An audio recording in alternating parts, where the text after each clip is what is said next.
मोक्षमार्गस्य नेतारं भेत्तारं कर्मभूभृतां ज्ञातारं विश्वतत्त्वानां वन्दे तद्गुणलब्धये। बोलिए आचार्य उमा स्वामी महाराज की जय। तत्वार सूत्र ग्रंथराज की जय। मैं डॉक्टर आशीष जैन। आज हम तत्वार सूत्र के प्रथम अध्याय के प्रत्येक सूत्र का अर्थ जानेंगे, समझेंगे और आप स्वयं तत्वार सूत्र के सूत्र को पढ़ करके आप उसके अर्थ को निकाल पाएंगे। चलिएगा साहब, हम चलते हैं प्रथम मंगलाचरण का अर्थ, उसके उपरांत हम तत्वार सूत्र के क्रमिक सूत्रों को समझते चले जाएंगे संक्षेप में। इसमें मैं विस्तार से नहीं समझाऊंगा, लेकिन संक्षेप में आपको समझ में आ जाएगा। मोक्ष मार्ग से नेतारम, जो मोक्ष मार्ग के नेता है। भेदतारम कर्म भूभृताम, जिन्होंने कर्म रूपी पर्वतों का भेदन किया है। ज्ञातारम विश्व तत्वानाम, जो विश्व के समस्त तत्वों को जानते हैं, उनके ज्ञाता हैं। ऐसे जिनेन प्रभु, जिन्होंने उन गुणों की प्राप्ति की है, बंदे तद्गुण लब्धये, मैं उनके गुणों की प्राप्ति के लिए उन्हें बारंबार नमस्कार करता हूं। आप जिनवाणी रख लें और जिनवाणी के तत्वार सूत्र खंड को खोल करके प्रथम अध्याय को देखें। प्रथम सूत्र का मैं वाचन कर रहा हूं, आप सुनिएगा। सम्यक दर्शन ज्ञान चारित्राणि मोक्ष मार्गा। इसमें आचार्य उमा स्वामी महाराज ने मोक्ष की प्राप्ति का उपाय बताया है, जिसे सम्यक दर्शन, सम्यक ज्ञान और सम्यक चारित्र, ये तीनों का समूह मोक्ष मार्ग का उपाय है। द्वितीय सूत्र, तत्वार्थ श्रद्धानम सम्यक दर्शनम, तत्वों के अर्थ का श्रद्धान करना सम्यक दर्शन है। अर्थात वस्तु तत्व या तत्व वस्तु के स्वरूप सहित अर्थ तत्वों या पदार्थों का श्रद्धान करना सम्यक दर्शन है। सम्यक दर्शन की उत्पत्ति के हेतु व भेद तन्नी सर्गादधिगमाद्वा, तत् अर्थात वह सम्यक दर्शन निसर्गज और अधिगमज दो प्रकार का होता है। निसर्ग का अर्थ होता है स्वभाव से और अधिगमज का अर्थ होता है किसी के उपदेश आदि से, जो हमें श्रद्धान उत्पन्न हो, सम्यक दर्शन हो, वह उस प्रकार का सम्यक दर्शन है। तत्वों के नाम आचार्य उमा स्वामी महाराज श्री ने बताए। जीवा जीवाश्रव बंध संवर निर्जरा मोक्षास तत्वम, जीव, अजीव, आश्रव, बंध, संवर, निर्जरा और मोक्ष, ये 7 तत्व होते हैं। अब इन तत्वों और रत्नत्रय के व्यवहार के ज्ञान के कारण कौन कौन से हैं? नाम स्थापना द्रव्य भाव तस्तन्यासा, नाम स्थापना द्रव्य और भाव से तत् अर्थात उन 7 तत्वों का न्यास, रत्नत्रय का न्यास होता है, निक्षेप होता है, लोक व्यवहार होता है। इसके बाद में आचार्य उमा स्वामी महाराज ने कहा तत्वों और रत्नत्रय के जानने के उपाय क्या है? प्रमाण नये अधिगमा, प्रमाण और नयों के माध्यम से तत्वों और रत्नत्रय का अधिगम होता है और उनका ज्ञान हमें प्राप्त होता है। अगले सूत्र में आचार्य उमा स्वामी महाराज कहते हैं कि ज्ञान के, सम्यक ज्ञान के भेद कौन कौन से हैं। यहां से सम्यक ज्ञान की व्याख्या होगी। मति श्रुतावधि मनः पर्याय केवलानि ज्ञानम, मति, श्रुत, अवधि, मनः पर्याय और केवल ज्ञान, ये 5 ज्ञान होते हैं। अब तत्प्रमाणे, यह 5 प्रकार का ज्ञान 2 प्रमाण रूप है। आद्य परोक्षम, उसमें से 2 आदि के ज्ञान, मति ज्ञान और श्रुत ज्ञान, ये परोक्ष प्रमाण है। प्रत्यक्ष मन्यत, शेष 3 अवधि ज्ञान, मना पर्याय ज्ञान और केवल ज्ञान प्रत्यक्ष प्रमाण है। मति ज्ञान की पर्यायवाची मति ही स्मृति ही संज्ञा चिंता विनिबोध इत्यनर्थांतरम। मति ज्ञान के जो अन्य पर्यायवाची नाम हैं वो इस प्रकार से बताए गए हैं। मति, स्मृति, संज्ञा, चिंता और अभिनिबोध ये अन्य अर्थ नहीं है, अर्थात मति ज्ञान के ही नामांतर हैं। 14वें नंबर का सूत्र, तदिंद्रिया निंद्रिय निमित्तम। वह मति ज्ञान पांचों इंद्रियों और मन के निमित्त से होता है। मति ज्ञान के भेद, अवग्रहे हावाय धारणा। मति ज्ञान के अवग्रह, ईहा, अवाय और धारणा ये चार भेद हैं। अवग्रह आदि के विषयभूत पदार्थ कौन कौन से हैं? बहुविध क्षिप्रानि श्रुतानुक्त ध्रुवाणाम क्षेत्राणाम। अपने प्रतिपक्षी अर्थात क्षेत्राणाम शब्द का अर्थ होता है अपने प्रतिपक्षी। एक विद, अक्षिप्र, निःश्रित, उक्त और अध्रुव भेदों सहित बहुविध क्षिप्रानि श्रुतानुक्त ध्रुवाणाम अर्थात बहुविध क्षिप्र, अनिश्रित, अनुक्त और ध्रुव इन 12 प्रकार के पदार्थों के अवग्रह, ईहा, अवाय, धारणा आदि ज्ञान होते हैं, अथवा अवग्रह आदि से इन 12 पदार्थों का ज्ञान होता है। अर्थस्य ये बहुविध आदि 12 भेद द्रव्य के हैं, पदार्थ के हैं। व्यंजनस्य अवग्रह अस्पष्ट शब्द वगैरह पदार्थों का अवग्रह, केवल अवग्रह ज्ञान होता है, ईहा आदि ज्ञान नहीं होता। वह व्यंजनस्य अवग्रह ज्ञान है। अस्पष्ट पदार्थ के ज्ञान को व्यंजनावग्रह ज्ञान कहते हैं। ना चक्षुर इंद्रियाभ्याम, वह व्यंजनावग्रह नेत्र और मन से नहीं होता। ना चक्षु न इंद्रियाभ्याम, न चक्षु से न इंद्रिय से नहीं होता है। श्रुत ज्ञान का स्वरूप क्या है? श्रुतम मति पूर्वम द्वयनेक द्वादश भेदम। श्रुत ज्ञान मति पूर्वकम, वह श्रुत ज्ञान मति पूर्वक होता है तथा वह उसके भेद कितने हैं? तो इसमें सूत्र में देखिएगा, द्वय, अनेक, द्वादश भेदम।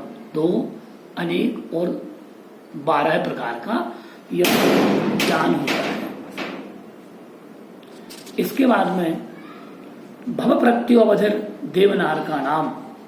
भव प्रत्यय नामक अवधि ज्ञान देव और नारकियों के होता है। इसमें सूत्र में लिखा है भव प्रत्यय अवधिर। भव प्रत्यय नामक अवधि ज्ञान देवानाम नारकाणाम, देवों को और नारकियों को होता है। गुण प्रत्यय अवधि ज्ञान जिसे हम छायुप समनिमित्तिक ज्ञान भी कहते हैं।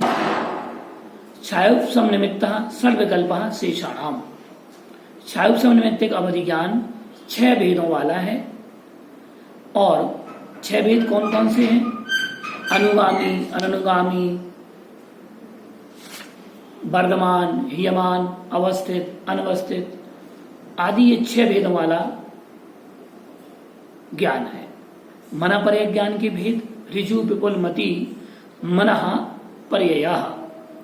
मनः पर्यय ज्ञान ऋजु मति और विपुल मति के भेद से 2 प्रकार का होता है। ऋजु मति और विपुल मति में अंतर क्या है? विशुद्ध प्रतिपाताभ्याम तद विशेषा। विशुद्धि और अप्रतिपात से तद अर्थात ऋजुमति और विपुलमति में विशेषता है।